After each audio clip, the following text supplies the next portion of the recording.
Hello दोस्तों, कैसे आप लोग। आई होप आप लोग अच्छे होंगे। चलिए, लास्ट क्लास में कुछ टॉपिक कवर किए थे। बताए थे कि असेसमेंट ऑफ वेरियस एंटिटीज़ जो चैप्टर है जो शुरू किए हुए उसमें कौन कौन सा टॉपिक कवर करेंगे। ओके, तो सबसे फर्स्ट में टॉपिक में कवर करने वाले थे सबसे पहले कंपनी के बारे में, कंपनी का प्रोविज़न, उसका rate of tax, normal rate of tax और स्पेशल रेट ऑफ टैक्स। उसके बाद में एक है सिक्योरिटाइजेशन ट्रस्ट एंड इन्वेस्टर्स। उसके बाद है जो आपका 115 TCA में था। उसके बाद है आपका कि रियल एस्टेट इन्वेस्टमेंट ट्रस्ट और इंफ्रास्ट्रक्चर इन्वेस्टमेंट ट्रस्ट जो 115 UA में चैप्टर 12 FA में। फिर बाद में उसके बाद में था इन्वेस्टमेंट फंड एंड इस यूनिट होल्डर्स जो 115 UB में और चैप्टर 12 FB में। फिर इंडिविजुअल्स है, HUF है, फॉर्म इंक्लूडिंग LLP है, AOP है, कोऑपरेटिव सोसाइटी है। उसके बाद था म्यूचुअल कंसर्न का भी असेसमेंट देखेंगे। फिर था कि 115B में लाइफ इंश्योरेंस बिजनेस का देखेंगे। उसके बाद है आपका 115BBF जो रॉयल्टी इनकम था in respect of patent registers undeveloped in India, 115BBF में रॉयल्टी इनकम। फिर उसको हम देखेंगे 115 ACA जो था GDR purchase in foreign currency या capital gain on the transfer of such GDR, 115 ACA में देखेंगे। उसके बाद है इनकम जो होता है जब ट्रांसफ़र करते हैं कार्बन क्रेडिट, तो 115 BVG है। और एक लास्ट में था कि इंटरनेशनल फाइनेंशियल सर्विस सेंटर का इंसेंटिव क्या क्या है। ये 15 टॉपिक जो था आपको कवर करने वाले हैं असेसमेंट ऑफ वेरियस एंटिटीज़ में, जिसमें कि एक और टॉपिक जो है जो उसमें इंक्लूड कर लीजिए, virtual digital asset.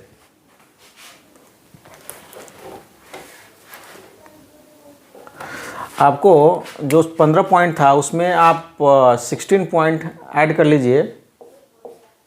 Virtual digital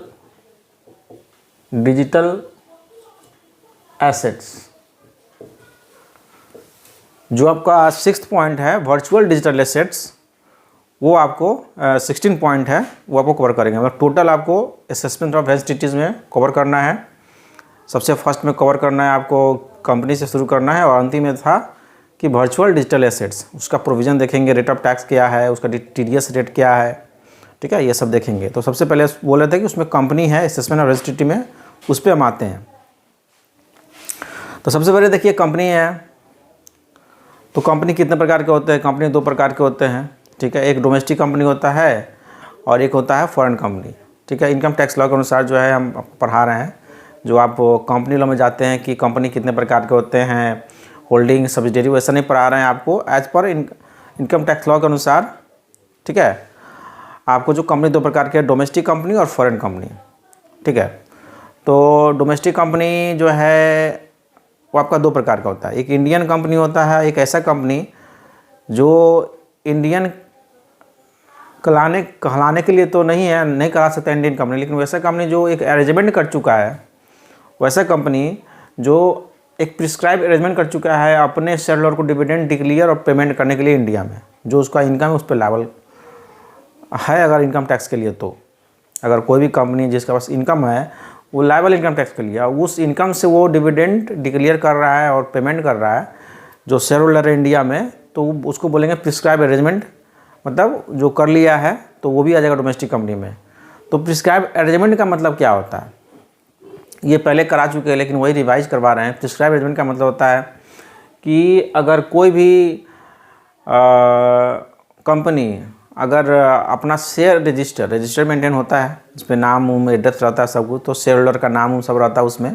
तो वो जो शेयर रजिस्टर से कितना शेयर लिया हुआ है, तो जो शेयर रजिस्टर है सारे शेयर होल्डर का, वो इंडिया में जो प्रिंसिपल प्लेस ऑफ बिजनेस है या रजिस्टर प्लेस ऑफ बिजनेस होता है वहाँ पे मेंटेन किया जा रहा है इंडिया में शेयर रजिस्टर। दूसरा है जो मीटिंग बुलाया गया, उस मीटिंग में डिक्लेयर किया पेमेंट करने के लिए डिविडेंड को, तो वो मीटिंग हेल्ड कहाँ पे हुआ, जो डिविडेंड डिक्लेयर करने के लिए जो मीटिंग जो बुलाया गया और पेड करने के लिए, ठीक है, रिजोल्यूशन लाया गया, वो कहाँ पे, तो इंडिया में, वो मीटिंग इंडिया में हेल्ड हुआ। और तीसरा है कि आपको जो भी शेयर होल्डर को डिक्लेयर कर रहा है पेमेंट करने के लिए डिविडेंड, ठीक है, वो पेबल इंडिया में होगा सारे शेयर होल्डर को। तो 3 कंडीशन से हम बोल सकते हैं वो प्रिस्क्राइब अरेंजमेंट कर लिया है डिविडेंड देने के लिए, वो भी आ जाता है डोमेस्टिक कंपनी में। तो हो गया, कंपनी 2 प्रकार के होते हैं, एक डोमेस्टिक कंपनी, एक फॉरेन कंपनी, ठीक है। डोमेस्टिक कंपनी 2 प्रकार के होते हैं, एक इंडियन कंपनी होता है और एक होता है आपका वैसा कंपनी जो प्रिस्क्राइब अरेंजमेंट कर लिया अपने शेयर होल्डर को डिविडेंड देने के लिए, तो ठीक है। तो फिर इंडियन कंपनी किससे करते हैं, तो इंडियन कंपनी वो कंपनी है जो रजिस्टर है कंपनी एक्ट 2013 में, एंड मतलब प्लस उसका register office, place of business, register office जो है, ठीक है, प्रिंसिपल ऑफिस है वो इंडिया में है। 2 कंडीशन है तो इंडियन कंपनी कहलाएगा। तो समअप करें तो कंपनी 2 प्रकार के, Indian domestic company, foreign company. Domestic company जो है 2 प्रकार की, इंडियन कंपनी और प्रिस्क्राइब अरेंजमेंट कर लिया। तब जो है अब आते हैं कि डोमेस्टिक कंपनी का जो है डिटेल्स में बता रहे हैं कि हाँ डोमेस्टिक कंपनी का कुछ है टॉपिक है जो कवर करना है इसमें। सबसे पहले है कि डोमेस्टिक कंपनी का रेट ऑफ टैक्स देखेंगे। अभी छोड़िए फॉरेन कंपनी का, बाद में बताएंगे उसका रेट ऑफ टैक्स जो भी है। डोमेस्टिक कंपनी का सबसे पहले, डोमेस्टिक कंपनी में क्या कवर करना है, तो सबसे पहले कवर करना है रेट ऑफ टैक्स क्या है उसका। उसके बाद में मैट, मिनिमम अल्टरनेट टैक्स, दूसरा है मिनिमम अल्टरनेट टैक्स, वो कवर हमको करना है, ठीक है। कंपनी पे ही अप्लीकेबल होता है मैट, मिनिमम अल्टरनेट टैक्स। उसके बाद देखेंगे कि additional tax, income tax on distributed income of domestic company on buyback of shares, मतलब कि कोई भी डोमेस्टिक कंपनी है जो अपना ही शेयर खरीद लेता है, बायबैक कर ले रहा है शेयर को, ठीक है, तो उसको एडिशनल इनकम टैक्स लगता है, ठीक है। तो वो एडिशनल इनकम टैक्स जो लगेगा वो आपको पढ़ना है। उसमें लास्ट में है कि special provisions for shipping business of company, Indian company का बात यहाँ पे किया जा रहा है कि शिपिंग बिजनेस है अगर कोई भी इंडियन कंपनी का, उसका स्पेशल प्रोविज़न देखेंगे अगर वो नॉर्मल प्रोविज़न में नहीं जाना चाहता तो मुख्य जो है आपको 4 चीज़ पढ़ना है, rate of tax, MAT, additional income tax on distributed income of domestic company on buyback of shares, और लास्ट है आपका स्पेशल प्रोविज़न देखेंगे और शिपिंग बिजनेस का देखेंगे। अब आइए रेट ऑफ टैक्स में क्या है, देखिए रेट ऑफ टैक्स जो है एक होता है कि normal rate of tax, normal provision में कोई जा रहा है तो नॉर्मल रेट ऑफ टैक्स क्या उसका होगा। तो नॉर्मल रेट ऑफ टैक्स जो होता है वो 2 कैटेगरी में डिवाइड होता है। सबसे पहले आप पहला कैटेगरी यहाँ बताएं कि जनरल रेट ऑफ टैक्स होता है। रेट ऑफ टैक्स 2 प्रकार का होगा, एक जनरल रेट ऑफ टैक्स, एक होगा special rate of tax. Income tax law में जो है आपको अलग से जो है स्पेशल रेट ऑफ टैक्स भी दिया रहेगा और आपको नॉर्मल रेट ऑफ टैक्स भी है पढ़ने के लिए। तो नॉर्मल रेट ऑफ टैक्स है, अगर आप ऑप्ट करना चाहते हैं तो ऑप्ट कीजिए, नहीं तो आप स्पेशल रेट ऑफ टैक्स भी ऑप्ट कर सकते हैं। तो जनरल रेट ऑफ टैक्स जो होता है तो 2 भागों में बटा जाता है। सबसे पहले होगा कि अगर टोटल टर्नओवर और gross receipt in previous year 2020-21 does not exceed 400 crore, बोलता है कि प्रीवियस ईयर 20-21 में उस कंपनी का, डोमेस्टिक कंपनी का टोटल टर्नओवर या ग्रॉस रिसिप्ट प्रीवियस ईयर 2020-21 में 400 करोड़ से अधिक नहीं है, मतलब 400 करोड़ है या उससे कम है, तो उसको रिसिप्ट लगेगा, टैक्स रेट लगेगा 25%। अदर केस में आपको लगेगा 30%, ठीक है। वही आते हैं स्पेशल रेट ऑफ टैक्स में। तो स्पेशल रेट ऑफ टैक्स में जो हम देखेंगे कि सेक्शन 115BAA है और सेक्शन 115BAB है।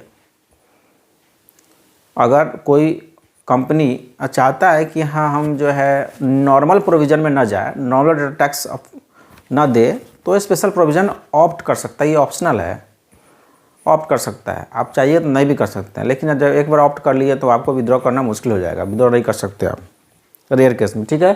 रेयर केस में है ऐसा कि आप विड्रॉ कर सकते हैं, लेकिन आप एक बार ऑप्ट कर लिए तो आपको विड्रॉ नहीं करेंगे, ठीक है, नहीं करना है। तो या तो नॉर्मल में जाइए, नहीं तो जाइए स्पेशल रेट ऑफ टैक्स में। तो स्पेशल में नॉर्मल में जाइएगा तो 25% या 30%। 25% कब लगेगा, जब प्रीवियस ईयर 2020-21 में 400 करोड़ से अधिक टोटल टर्नओवर या ग्रॉस रिसिप्ट नहीं है तो। अदर में 30%। अगर स्पेशल में जाते हैं तो 2 सेक्शन आता है, 115B डबल ए और 115 B A B. 115 B double A में होता है रेट ऑफ टैक्स है 22% प्लस सरचार्ज 10%, HSC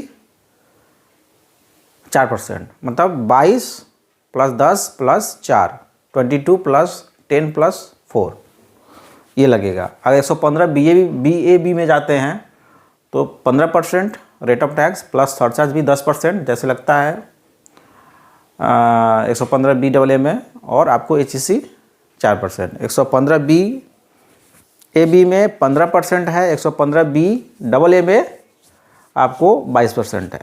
ठीक है, याद करने का तरीका है कि पहले ए आता है तब बाद में बी आता है, तो पहले जो ए आएगा, ठीक है, डबल ए आएगा वो ज़्यादा होगा, ठीक है, ज़्यादा का होगा, और 100 फिर नीचे अगर बी ए बी आता है तो कम होगा, तो ज़्यादा वाला 22% और कम वाला बी ए बी जो है वो 15%। समझे ना, पहले ए आता है तब बी आता है ना, तो 115 बी डबल ए तब आप 22%, 115 बी ए बी आएगा तो कम होगा, मतलब 15%। उसमें जोड़ दीजिएगा, दोनों में सेम है सरचार्ज और HSC भी सेम है, तो 10% और 4% HSC, तो हो गया ये स्पेशल रेट ऑफ टैक्स। तो डिटेल में आपको पढ़ा रहे हैं कि 115 आते हैं यहाँ से कि 115 बी डबल ए क्या होता है। देखिए 115 बी डबल ए क्या है। 115 बी डबल ए कि अगर कोई भी डोमेस्टिक कंपनी अगर चाहता है कि वो section 115 B double A opt करना, तो वो ऑप्ट कर सकता है। कोई भी कंपनी हो सकता है, पुराना कंपनी भी हो सकता है और नए भी कंपनी भी हो सकता है। पहले थोड़ा सा नॉलेज दे रहे हैं तो लिखाएंगे भी, तो कोई भी ऑप्ट कर सकता है। ठीक है, नया कंपनी भी ऑप्ट कर सकता है या पुराना कंपनी भी इसको ऑप्ट कर सकता है। इसमें क्या है कि इसको मैट जो है मिनिमम अल्टरनेट टैक्स इसको नहीं देना है, इसको अप्लीकेबल नहीं है। 115 बी डबल ए अगर ऑप्ट कर रहा है तो उस कंपनी को मैट अप्लीकेबल नहीं होता है। कुछ डिडक्शन हैं जो कि आपको नहीं मिलेगा, जो पहले जो नॉर्मल प्रोविजन में जाते हैं तो मिलता है, इसमें नहीं मिलेगा। जैसे डिडक्शन आपको जैसे होता है 10 डबल ए, जैसे स्पेशल इकोनॉमिक जोन में जो भी आपको यूनिट है उसमें से अगर एक्सपोर्ट करते हैं बाहर, तो जो इनकम आता है उसमें कुछ आपको डिडक्शन मिलता है 10 डबल ए में, वो नहीं मिलेगा। फिर उसके बाद में होता है कि आपका 33 AB का डिडक्शन, अगर रबर कॉफ़ी मैन्युफैक्चरिंग कर रहा है, टी कॉफ़ी रबर कर रहा है तो उसमें 40% का मिलता था, वो 33 AB नहीं मिलेगा। 33 ABA नेचुरल गैस है, पेट्रोलियम है, उसका एक्सट्रैक्शन करते हैं, उसका 20% डिडक्शन जो है मिलता है नॉर्मल प्रोविजन में, लेकिन इसका नहीं मिलेगा। ठीक है, उसके बाद में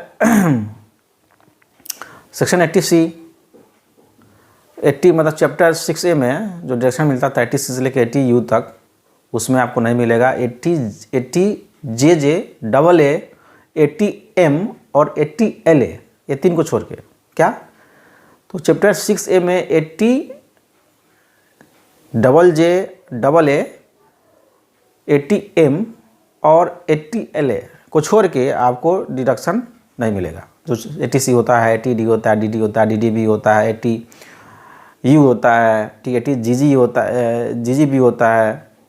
ठीक है, बहुत सा 80G होता है, बहुत सा डिडक्शन है जो 80C से लेकर 80U तक में नहीं मिलेगा। तीन को छोड़ के 80JJ डबल ए 80M और 80LA।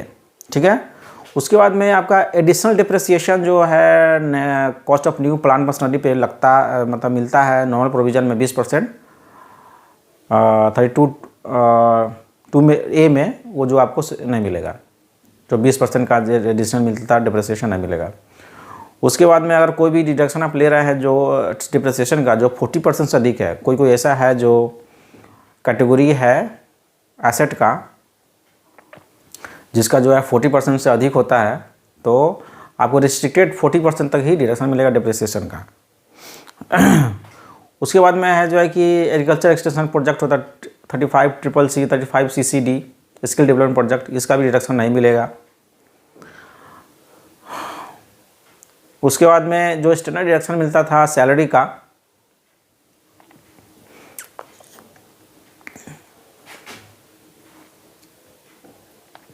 इसमें नहीं है सैलरी का। और है जैसे कि आपका जैसे कि 35 AD है इन्वेस्टमेंट लिंक डिडक्शन 35 AD में, वो भी डिडक्शन आपको नहीं मिलेगा। ठीक है, जैसे कि आपका था कि अगर कोई भी डोनेशन कर रहे हैं charitable trust, university, statistical research के लिए, सोशल साइंस के लिए, नेशनल लेबोरेटरी को, IIT को, ठीक है, 35 2AA 2AB, ठीक है, या आपको 35 जितना 1 2 था 3 था, इस सब का डिडक्शन जो है आपको नहीं मिलेगा। तो जो भी ये सब सारे जो डिडक्शंस है, इस पे कोई भी अगर लॉसेस है, ठीक है, तो लॉसेस के रिगार्ड में आपको सेटअप आप नहीं कर सकते हैं अगर इनकम आता है तो बाद में। तो इसमें आपको जो है ये सब छूट अब जो मिलता था पहले इसमें आपको नहीं मिलेगा।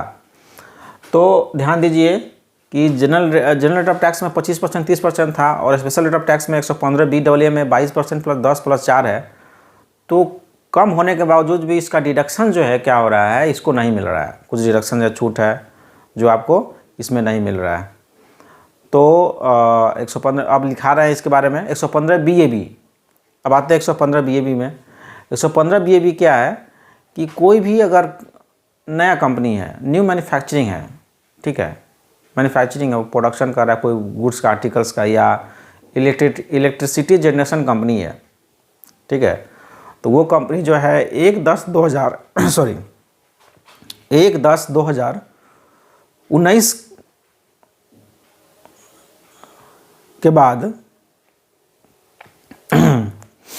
अगर ये सेटअप किया है कंपनी ऑन और आफ्टर जो है 1/10/2019 के बाद में सेटअप किया है अपने कंपनी को, ठीक है, और बिजनेस कमेंस कर दिया है 31/3/2024 से पहले, ऑन और बिफोर 31/3/2024 या उससे पहले आपका जो है बिजनेस कमेंस कर दिया है, तो उस केस में जो है क्या होगा कि 115BAB कोई ऑप्ट कर सकता है। लेकिन इसमें क्या है कि जब आप 115BAB जो है ऑप्ट उसी साल करना होगा जिस साल में आप कंपनी को सेटअप कर रहे हैं, very first year in which the company setup his business. जिस साल में अपनी सेटअप की है उसी साल में अगर क्राइटेरिया सेटिस्फाई कर दे रहे हैं कि न्यू मैन्युफैक्चरिंग एंटिटी है 1/10/2019 के बाद या 31/3/2024 से पहले आप कमर्स बिजनेस कर दे रहे हैं, तो आप जो है 115BAB ऑप्ट कीजिए, ठीक है, उसी साल करना पड़ेगा जिस साल में सेटअप हुआ है। लेकिन एक बार जो है अगर आप ये ऑप्शन ऑप्ट कर लिए तो आप नॉर्मल प्रोविजन पे नहीं जा सकते हैं, ठीक है। लेकिन 115BAA में क्या था कि आप जो है कभी भी आप ऑप्शन, क्योंकि पुराना कंपनी है, एग्जिस्टिंग कंपनी है, आप कभी भी ऑप्शन आप ऑप्ट कर सकते हैं। तो क्या है ना, कुछ आपका डिडक्शन लेना है, मान लीजिए कुछ सेटअप है, कुछ आपका लॉस है जो अनअब्जर्व्ड डेप्रिसिएशन है, लॉस है, कुछ ऐसा है कि आपको डिडक्शन लेना है जो बचा हुआ है, या कुछ लॉस है उसको सेटअप करना है। तो एक काम कीजिए कि यहाँ भी सेटअप कर लीजिए इस साल में, ठीक है, उसके बाद में जो है बाद में आप उसको ऑप्ट कर लीजिएगा। ऑप्ट करने के बाद में क्या होगा कि आप इसको विड्रॉ नहीं कर सकते, नॉन प्रोविजन में नहीं जा सकते हैं, दोनों में यही है। ओके, 115BAA 115BAB अगर कोई ऑप्ट कर रहा है तो उसको मैट अप्लीकेबल नहीं होगा, ठीक है, मैट अप्लीकेबल नहीं है। जब मैट अप्लीकेबल नहीं है, मैट नहीं देना है तो क्रेडिट भी नहीं होगा। तो 115BAB जो नया कंपनी है तो स्वाभाविक नहीं, उसके पास नया कंपनी है तो मैट उसके पास क्रेडिट कहाँ से होगा, पहले से कुछ मैट का क्रेडिट नहीं होगा उसके पास। बताएंगे आगे मैट होता क्या है, मिनिमम अल्टरनेट टैक्स, सब समझाएंगे। 115BAA में क्या है कि अगर मैट का कोई क्रेडिट है तो उसका भी आपको सेटअप नहीं मिलेगा। तो एक काम कीजिए कि अगर मैट का क्रेडिट है तो उसमें क्या ऑप्शन है कि आप पहले मैट को सेटअप कर लीजिए, क्रेडिट ले लीजिए, तब अगले साल जो है उसको ऑप्ट कीजिए 115BAA में। और 115BAB में क्या है कि नया कंपनी है तो मैट क्रेडिट का सवाल पैदा नहीं होता है, ठीक है। तो ये आपका पूरा हो गया, समाप्त हो गया कि यहाँ 115BAA 115BAB में क्या है, तब उसको हम लिखाएंगे, उसको सीक्वेंस से लिखा रहे 115BAA में क्या है, 115BAB में क्या है। ओके, नेक्स्ट क्लास में आपको हम शुरू करेंगे। ओके।